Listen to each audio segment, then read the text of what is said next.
예, 여러분 안녕하십니까. 사회복지 실천론. 이번 시간에 우리가 이제 사회복지 실천의 역사를 좀 알아보도록 하죠. 이게 역사에 관한 문제는 우리가 지금 사회복지 실천뿐만 아니라 여러분들이 이제 뭐 정책론이나 법제론 또 지역사회복지론 이런 부분들 있죠.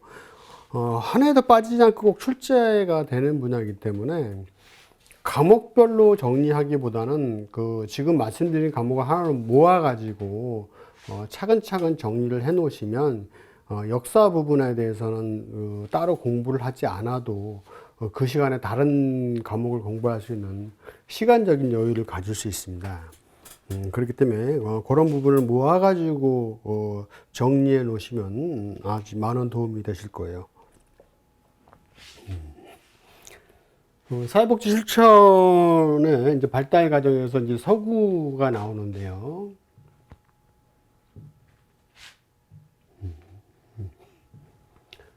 그래서 서구 사회복지 실천의 역사하면 이제 대표적인 게 우리가 먼저 많이 나오는 게 영국입니다. 그래서 영국에 관한 그 시험도 많이 출제가 되고 있죠. 그래서 영국의 역사를 잘 파악하고 계셔야 됩니다. 그래서 이제 저번에 보면 이제 그 1850년 전까지도 이제 구빈법이라는 게 나왔고, 이것은 이제 많이 들어보셨죠? 자선조직협회 임보관운동. 그러다 이제 확립기로 넘어가면서 이제 전문성을 확립하게 됐고, 그리고 이제 전문성이 이제 영역이 나눠지는 이제 분화기로 가죠. 뭐 3대 방법론이 있었죠. 개별이냐, 집단이냐, 지역사회냐. 그렇죠? 그리고 어떤 서비스가 진단주의에서 이루어지느냐, 기능주의에서 이루어지느냐.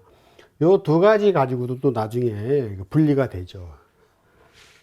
그리고 이제 이런 부분을 다시 하나에 통합하는 통합 서비스 부분, 원스톱 서비스라고 그러죠. 그런 부분으로 분류되고. 그리고 이제 이런 서비스를 다양한 소비자, 클라이언트의 다양한 소비자가 있다 보니까 그냥 모델도 다양화되고 그동안 사회복지 서비스라는 게 이때부터는 하나의 시혜적인 서비스로 빈민을 위한 서비스로 여겨졌었죠. 이것이 이제 세대가 흐르고 쭉쭉 올라오면서 이것은 하나의 시민적 권리로 이루어지고, 자, 이 시민적 권리라는 뭐예요? 인권이죠? 내가 인권다운 생활을 할 수 있는 권리 이렇게 이루어지죠? 그러면서 그 권리를 찾기 위한 사회 행동도 일어나고.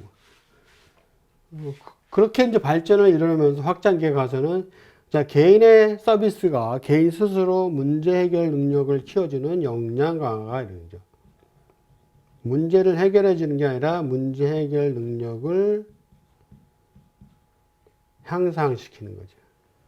아시겠죠? 자, 이렇게 하나의 흐름을 가지고 일단 이해를 하시는 게 오래 남습니다, 기억에. 자, 이것을 이제 표에다 잠깐 설명을 드리고, 자, 그러면, 자, 본격적으로, 전문적 사회복지 실천 이전 시기 해가지고, 자, 태동기에서 19세기 중반 이렇게 나오죠. 자, 밑에 보시면 이제 영국에서 1601년에 밑줄. 자, 영국에서 1601년에 제정된 엘리자베스 구빈법. 이게 이제 빈민법입니다, 빈민법. 그 기원을 둘 수 있다. 그러니까 상대적으로 영국의 역사가 중요할 수밖에 없습니다.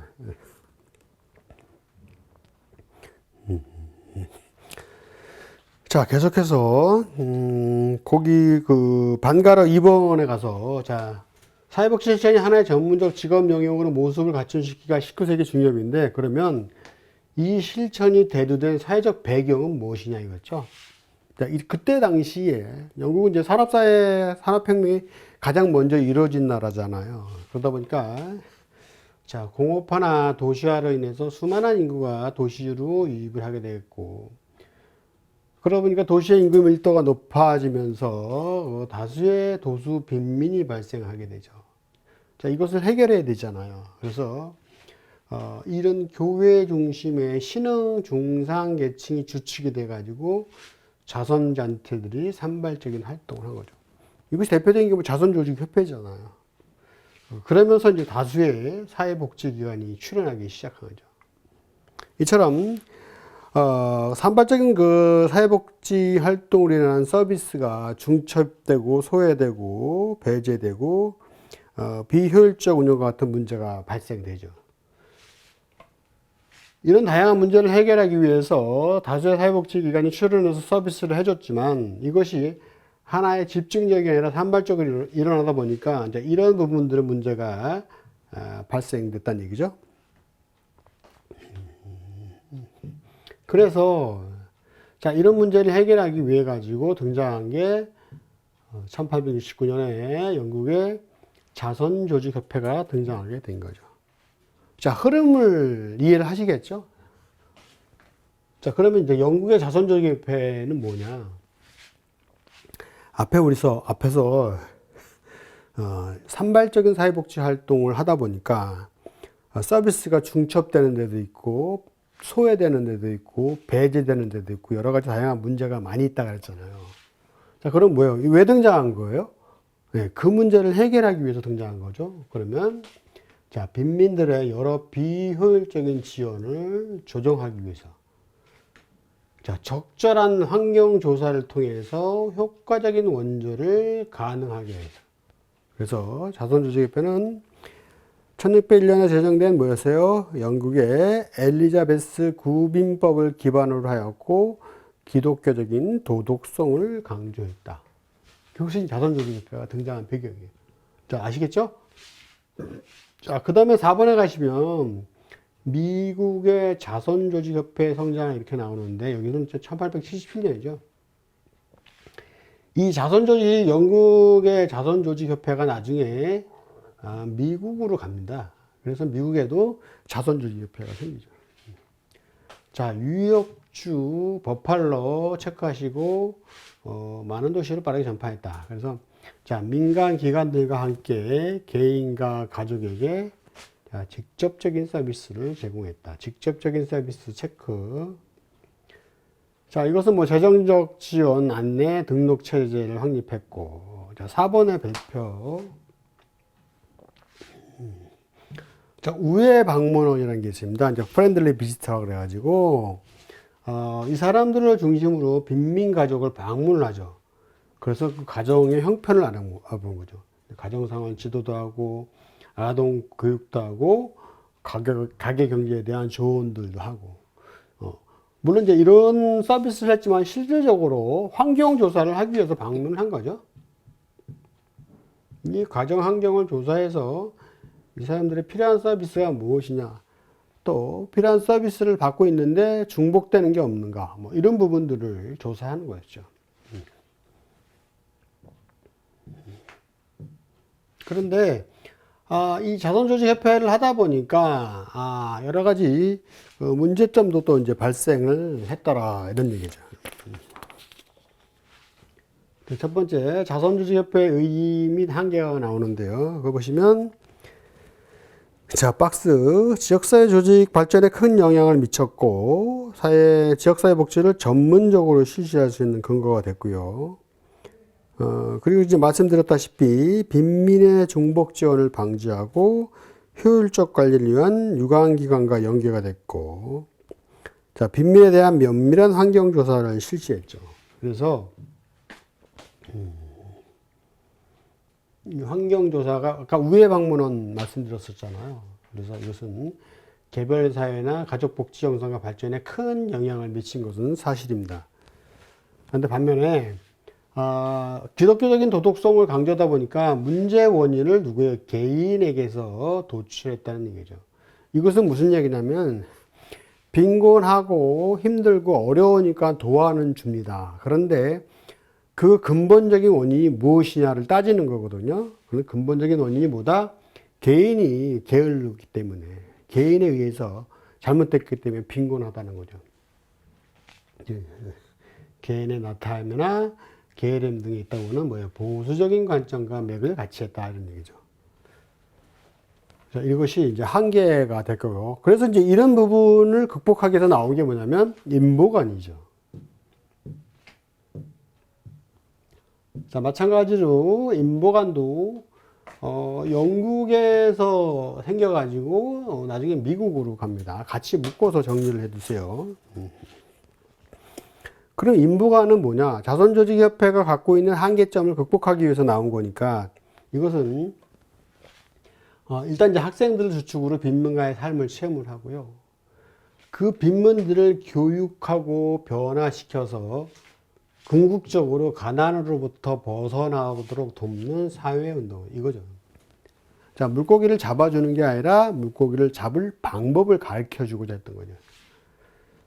그래서 1884년에 런던 그 동부 빈민 지역에 자, 세계 최초의 지역사회 복지관 성격의 인보관이 자, 토인비 밑줄 토인비홀에 설치가 된 것이죠.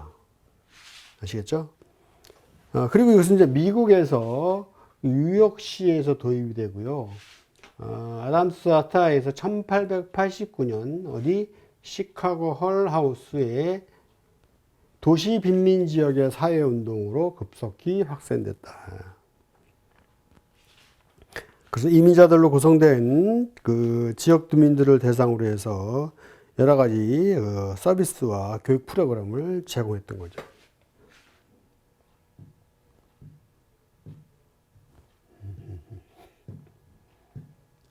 그래서 좀 더 그 인보관을 보면 자, 문제 지역과 빈민들을 보다 친밀한 이웃으로 생각하고 자, 이들을 돕기 위해 생활 환경에 직접 들어가서 활동했다.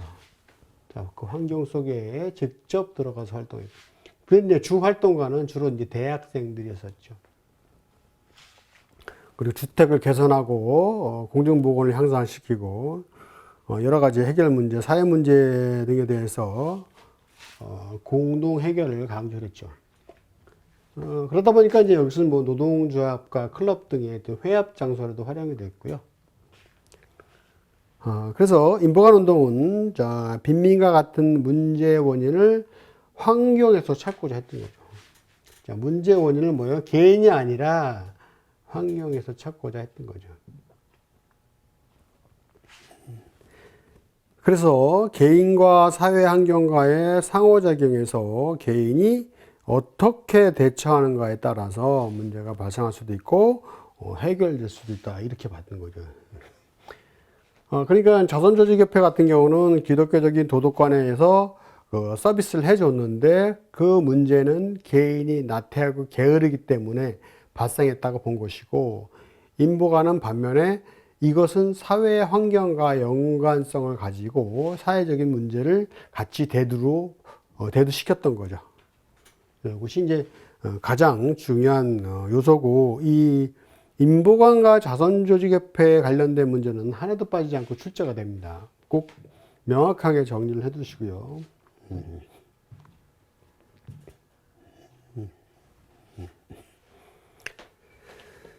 자, 그 다음으로 넘어가서 사회복지 실천의 이제 전문적인 이제 확립기로 들어가죠. 자, 이것이 이제 보시면 좀 중복되는 내용이 나올 거예요. 자, 자선조직협회의 사회복지 실천의 전문화. 여기서 중요한 것은 전문화죠. 그래서 1890년대 말부터 유료로 우회 방문원 고용 업무의 지속성과 책임감 고치 역할을 확대했다. 그러니까 유료로 우회 방문을 고용해서 이게 뭐예요? 사회복지사죠.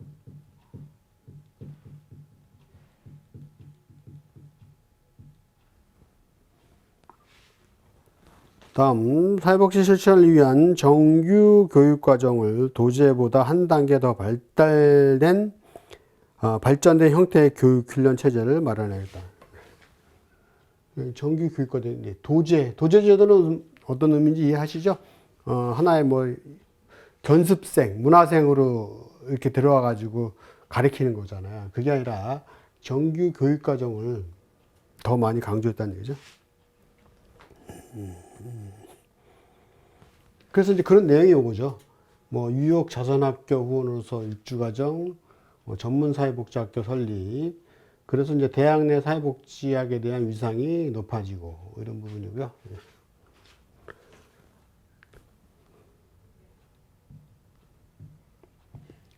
그다음에 여기서 이제 프로이드의 정신분석 이론이 나오는데, 이제 프로이드의 정신분석 이론은 사회복지 실천 기술론에서 따로 있습니다. 영역이. 그만큼 이제 프로이드가 미친 그 학문적인 영향이 굉장히 크죠.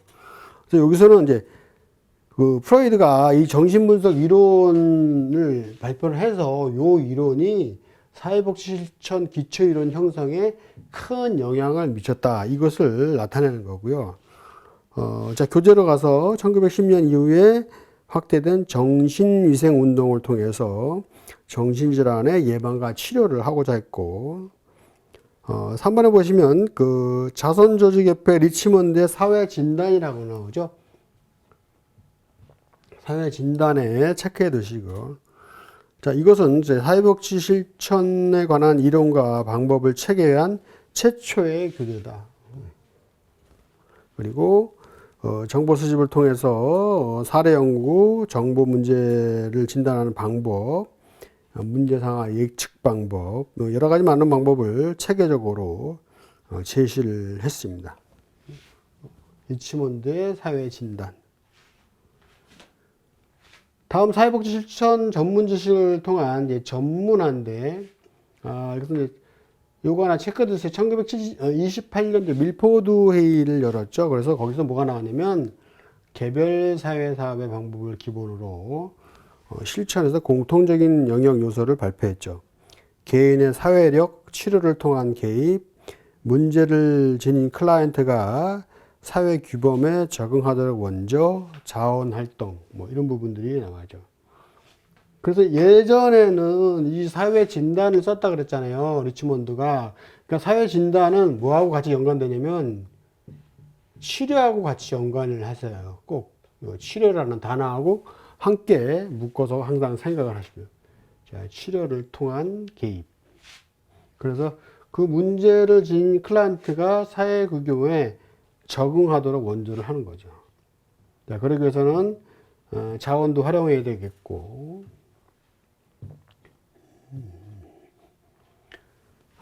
그 다음에 클라이언트의 어떤 자아 정체성에 대한 인식을 확립한다든지, 자, 클라이언트의 사회적 기능을 향상시켜야 되겠죠. 그 다음 사회복지 실천에 이번 나오는 전문화는 같은 내용이죠. 좀 이것을 좀 풀었다 이렇게 생각하시면 되고, 이론 개발, 유급 직원, 그래서 전문적 복지 확립을 위한 다양한 사업 전개, 전국 규모로 확대, 이런 통합적인 전문직 확립, 이 정도고요. 그래서 특히 이제 그 3번에 보시면 두 번째 줄 끝에, 자, 개인 경험 중심의 정보 수집, 라포 형성 기술의 발전은 클라이언트의 인격과 개발성에 대한 존중을 바탕으로 했다는 점에서 사회복지 실천 발달에 중요한 의미를 갖는다. 그죠? 그러니까 클라이언트의 서비스를 해주기 위해서 그들과 교류, 공감을 가질 수 있는 영역이죠. 그것이 라포인데, 그 라포를 형성할 수 있는 기술의 발전이 사회복지 실천 발달에서 중요한 의미를 갖는다. 그죠?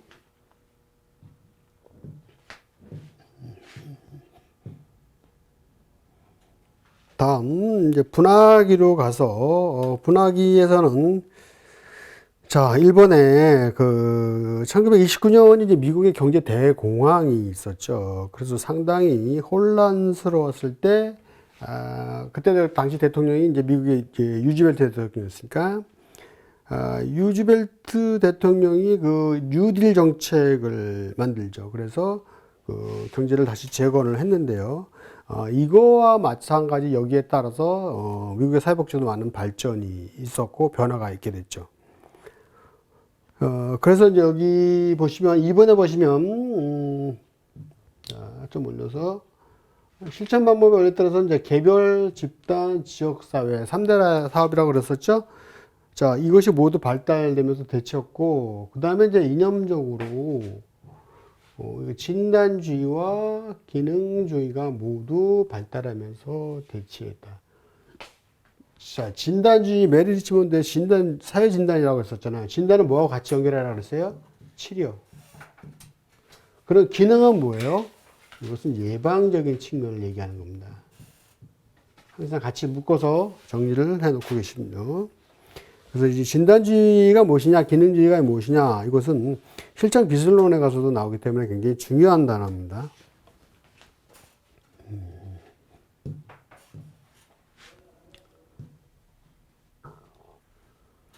자, 그래가지고, 실천 방법의 형태 혹은 이제 원리 이런 게 나오는데, 거기 보시면 이제 개별하고 집단하고 지역사회 조직이 나오죠? 자, 먼저 개별 사업 같은 경우는, 끝에 보시면, 자, 사회복지사는 사적인 영역에서 전문적인 사회복지 실천을 추구했다 그랬고, 자, 집단은 뭐예요? 사회 구성원 간, 이것은 이제 상호작용을 강조한 거죠. 그래서, 두 번째 줄 끝에 경쟁보다는 협동에 초점을 두었다. 그래서 이런 것은 이제 그 군대 혹은 사회복지기관의 집단을 지도하는 사회복지 실천자가 고용됨으로써 집단 주도가 발전되게 되었다.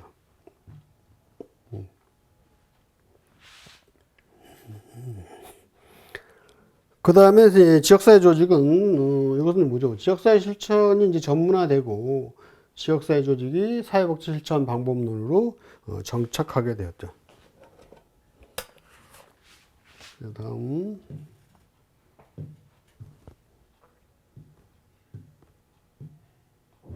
자, 이것이 이제 그 방금 설명드렸던 이제 학문적인 영역인데요. 진단주의와 기능주의가 상당히 중요하다 그랬었죠. 그리고 이것은 치료와 예방이라는 단어를 항상 같이 갖고 정리해 두시고요. 자, 프로이드의 정신분석 이론을 중심으로 갖고, 해밀턴의 사회복지 실천의 과정, 조사, 진단, 치료, 진단 나왔죠? 치료 나왔죠? 근데 기능은 결정론적이고 기교적인 진단주의의 접근에 문제를 제기했고, 이것은 잠재력, 창조력, 문제 해결 가능성을 중시했고요. 그래서 개선된 기능 회복을 목표로 하는 사회 치료를 강조했다. 반대되는 개념이죠. 자, 이것은 실천보다는 기술론 쪽에서 더 많이 다룰 내용이기 때문에 여기서는 참고적으로 이런 내용적인만 확인하시고 넘어가고요. 자, 그 다음에 이제 사회복지 전문직 통합기로 가죠. 이것은 여기서도 보면 또 나오죠. 자, 실천 현장의 대립의 유발로 진단주의와 기능주의 간의 논쟁이 계속됐던 거죠. 그래서 이것도 마찬가지로 프로이드의 이제 정신분석론적 관점과 이것은 이제 병리적 관점, 단선론적 관점 이렇게 본 거죠. 이 세 가지를 하나로 묶어서 어떻게 이해하시면 되냐면 프로이드의 정신분석 이론에서는 그 대상을 일단 병이 있는 환자로 본 거죠. 그러니까 병이 있는 환자니까 어떻게 해야 돼요? 치료를 해야 되잖아요. 그래서 그 정신 내측을 강조해 가지고 정신적으로 문제가 있는 것을 끄집어내서 치료를 해야지 이 환자가 난다. 이렇게 봤던 거예요. 그러니까 여기 보시면 정신 내적 병리 현상 문제 진단 후 단일 방법으로 처방 개입 이렇게 이게 나온 거죠. 자, 이거 잘 이해하셔야 됩니다. 자, 이런 부분이 있다 보니까, 그 다음에, 자, 그러나, 이제 과거지향적 실천 방법으로는 변화하는 상황에 대응이 어려움을 알고, 자, 이런 방법 갖고는 변화하는 상황에 대해서 실질적으로 어려움이 많이 생겼죠. 자, 그러다 보니까, 자, 펄만의 문제 해결 모델, 핑커스 미나한의 사체계 모델, 컴프턴과 갤러우의 육체계 모델, 이런 부분들이 계속적으로 나오게 됐다는 거죠. 자, 흐름을 이해하시고. 그래서 펄만의 개별 사회복지 실천 문제 해결 과정이라는 데서는 자, 진단주의와 기능주의 양측 전문가들이 연구한 통합적 결과물을 제시했다. 여기서 주시한 거는 통합적 결과물을 제시했죠. 그래서 문제 해결 과정이 뭐고, 그 다음에 개인을 둘러싼 요인들을 다방면으로 진단해야 되고, 클라이언트와 실천가 간의 관계가 아주 중요하다는 것을 강조한 거죠. 다음에 이제 사회복 실천 관련의 전문 단체가 이제 통합이 되는 거죠. 자, 이때부터는 이제 지금 통합이라는 단어가 자주 나오죠.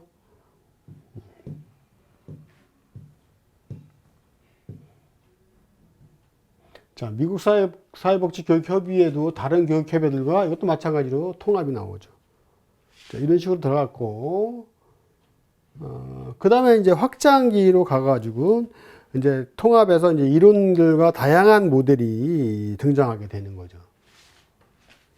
무슨 이제 진단주의와 기능주의 모두 심화된 이론 체계로 진화가 돼서, 뭐 정신분석 이론이나 개인중심 심리학에 더해서 이런 부분들이 계속 그 이론적으로 등장하게 된 거죠. 그래서 특히 이제 4번 하나 좀 체크해 두시고, 여기 이제 이 모델 내용들입니다, 이게. 예? 앞으로 여러분이 이제 실전 기술론에서 다루게 될 모델입니다. 이것은 뭐야? 이제 병리적 관점. 진단과 치료라는 이런 관점보다는 개인의 개발 또는 강점에 초점을 뒀다는 얘기죠. 자, 정리되시죠? 그리고 이제 그 다음으로 자, 1980년대에서 1990년 미국의 이제 복지국가 이행의 이제 장애 시기가 왔는데, 이것은 무슨 얘기냐면은, 이때 당시가 이제 경제적으로 좀 어려웠을 때였죠. 그래서 이제 미국 같은 경우는 레이건이 집권할 때고, 영국은 대처가 집권했습니다. 그래서 이제 레이건이 이제 굉장히 그 보수적으로 집권을 했죠. 그래서 그 상대적으로 사회복지 서비스도 많이 그 감축이 됐던 그런 시기입니다. 그래서 보시면 거기 뭐 레이거노믹스가 나오잖아요.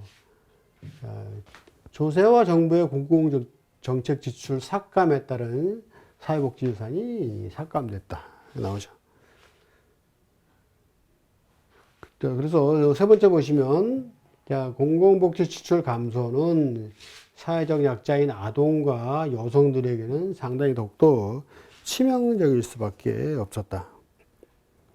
그리고 사회복지 교육자들은 사회서비스 소비자들의 권익보호를 위해서 정치적 행동에 앞장서게 됐다. 이게 뭐예요? 사회 행동이 되는 거죠. 자, 정리되셨죠? 그리고 1996년 미국에는 개인의 책임과 근로기회 조정법을 승인했다. 이런 부분이 나왔고, 그래서 지금 여러분 교재에 보시면 이제 그 서구 사회복지 실천 모델 해가지고 이제 크게 박스가 나오죠. 자, 여기서는 내용만 좀 짚고 넘어가시면 될 것 같아요. 이 부분은 실천 기술론에서 심도 있게 다뤄줄 내용입니다. 자, 먼저 자, 기능주의가 나오죠. 자, 주요 내용 보면 프로드의 정신분석 이론, 그리고 대표적인 학자가 나오고, 인간을 보다 창의적이고 의지적인 존재로 보아야 한다고 주장을 했고, 자, 변화 중심은 클라이언트에 있고 사회복지사 클라이언트 관계를 원조 과정으로 본다. 자, 이것은 기능주의잖아요. 잠깐만요. 자, 기능주의잖아요. 그러니까 진단주의하고 반대죠. 인간이 창의적이고 의지적인 존재다. 그래서 변화의 중심은 클라이언트 안에 있다. 그래서 사회복지사 클라이언트 관계의 원조 과정으로 본 거죠. 자, 그리고 자, 펄먼의 문제 해결 나오죠.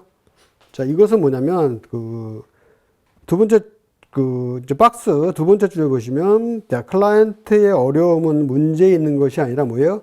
문제를 해결하는 태도에 있다. 문제를 해결하는 태도, 의지에 보이는 거죠. 클라이언트의 의지에 있다, 이렇게 보는 거죠. 그리고 세 번째 줄 두 번째 보시면 끝에, 자, 능력의 향상을 시켜주는 과정으로 본다. 이게 문제 해결 모델이고, 그리고 이제 위기 개입이 나오죠. 이것은 이제 클라이언트가 자신의 심적 능력과 사회적 자원을 동원할 수 있도록 원조하는 거다. 자, 두 번째, 사회적 자원을 그 자원을 동원할 수 있도록 원조하는 거다. 이게 핵심입니다. 위기 개입은. 그 다음 과제 중심은요. 말 그대로 이제 단기간에 과제를 줘가지고 문제를 해결한 거예요. 여기 보시면 시간 제한적 단기 치료에 관심을 갖고 치료한 거죠. 그래서 끝에 줄 자, 다양한 실천 현장에서 그 효과성과 효율성이 인정되고 있다. 과제 중심이 포커스고요. 다음 행동주의는 말 그대로 행동. 마지막에 보시면 자, 사회와 접근과 영향을 주고받아 이후 인지행동주의 모델에서 강화되고 그 적용과 적용 과정이나 방법이 다양해졌다. 이렇게 나오시고요. 다음 마지막으로 나오는 게 이제 인파워먼트죠.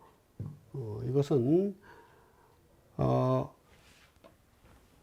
클라이언트가 스스로 해결할 수 있는 능력이 있다는 그 관점을 준 거죠. 그래서 클라이언트의 문제보다는 문제 해결을 발견하고 강점을 강화시키는 데 초점이 둔다. 이것이 인파워먼트입니다. 자, 이런 부분들이 이제 대표적인 모델이 계속적으로 등장했던 것이죠. 다음으로 한국의 사회복지로 가가지고요.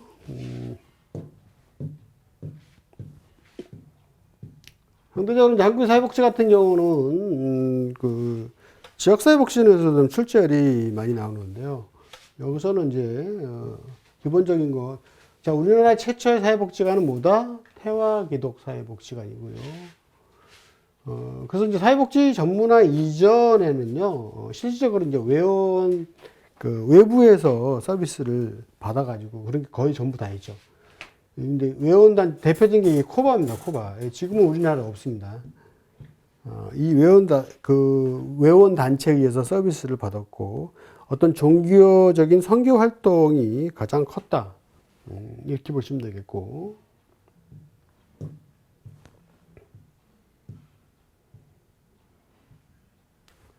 그 다음에 이제 전문화 도입된 게 이제 60년대에서 90년 초반 이렇게 나오는데, 한국 케이스워크, 한국사회사학과협회, 한국사회복지사협회, 그 사회복지사협회의 전신이죠, 이게. 그래서 이것은 각각 학교에 이런 사회복지 관련 학과들이 이제 생기고, 그 다음에 법적 규례반이 마련됐죠. 70년에 한국사회복지사업법 제정, 요건 체크를 좀 해두세요. 1970년 사회복지사업법 제정, 83년 사회복지 자격제도 변경, 87년 전담요원 배치, 그 다음에 89년 사회복지관을 설치 운영할 수 있는 법적 기반 마련. 요건 좀 체크를 해 두시고요. 다음에 실천 전문가 확장기로 가서는요, 여기서 이제 전체적으로 이제 그 연도별 그 체크할 내용이 나오죠. 자, 보세요. 지역사회복지 영역 해가지고 쭉 나오는데, 70년에 사회복지사업법이 제정됐죠. 그리고 중요한 것은, 83년, 그 다음에, 85년에 시도 단위로 종합사회복지관 설립됐다. 89년에 사회복지관 설치 운영 기정. 자, 91년에 영구임대 아파트 내에서는 사회복지를 의무적으로 건립하게 되어 있죠. 그 다음에 92년 재가복지봉사센터가 전국적으로 설치 운영되고. 그래서 여기 최근에 2003년 사회복지사업법이 부분 개정돼 가지고요. 지역사회복지 협의체, 그 다음에 지역사회복지 계획을 수립하고, 2005년에 지역사회복지 협의체가 시행되었다. 이 정도 체크하시면 되겠고.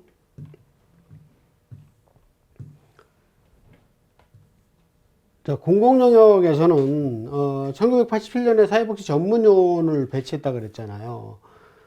그때 이때는 사회복지 전문요원이요, 이게 별정직이었었어요. 그러다가 1999년에 사회복지 전문요원이 일반직 사회복지사로 해가지고 사회복지 전담 공무원으로 전환이 됐습니다. 이거 체크해 두시고요. 그래서 2000년부터 사회복지 전담 공무원 전직이 시행됐던 거죠. 그 외에 뭐 이제 1997년에 사회복지 사업법이 개정되고, 99년 입학생부터 이제 1급 사회복지사 국가시험을 해야지 자격이 부여졌죠. 그전에는 이제 그 학위에 따라서 학부 4년제냐 전문학부냐에 따라서 2급, 1급 이렇게 나눠줬었잖아요. 이게 이제 지금은 모두 다 1급은 시험을 봐야 되죠. 그리고 96년부터 한국사회복지사협회가 주관하는 임상사회복지사, 현 전문사회복지사, 그리고 한국정신보건사협회 주관 정신보건사회복지사, 이런 부분들이 진행됐죠. 그리고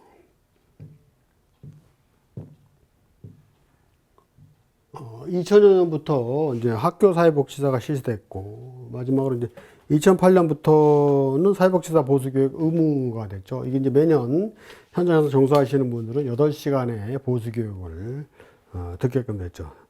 자, 이것이 이제 그 서구와 이제 한국의 역사적인 실천론적인 측면이었습니다. 이번 시간 여기서 마치겠습니다. 수고하셨습니다.